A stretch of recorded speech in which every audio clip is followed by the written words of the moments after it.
It's very clear that the move towards CBDCs and tokenized real-world assets, as well as a settlement layer, these are the areas that we need to be hedging in when we're looking at companies and sectors and cryptocurrencies to invest in, especially when we're talking about the inevitable portfolio.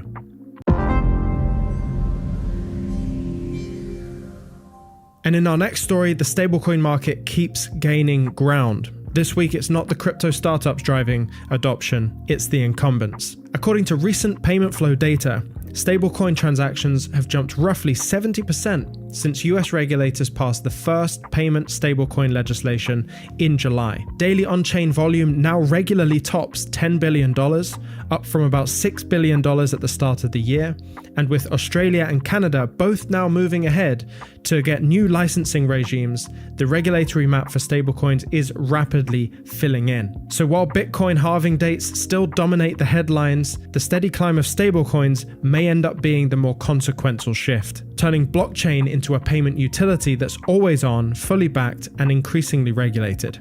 I've personally been seeing the change and reading the room from this whole conversation about XRP specifically being that neutral bridge asset that's going to settle value across the entire world.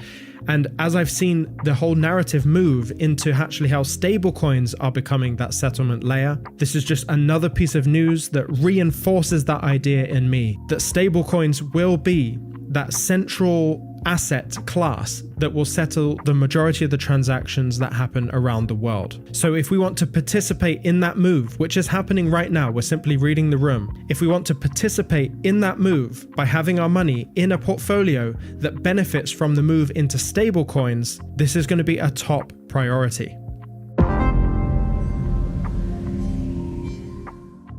Now, one of the least talked about stories in programmable finance is one of the most important: digital ID. This week, the OECD formally endorsed its recommendation on the governance of digital identity, urging all member states to build a secure, interoperable eID system that can work across borders. And this guideline calls for governments to treat identity as public infrastructure with strong privacy, inclusion, and user control baked in from day one. It's a clear signal that the identity layer of the global financial system is moving from pilot projects to actual policy.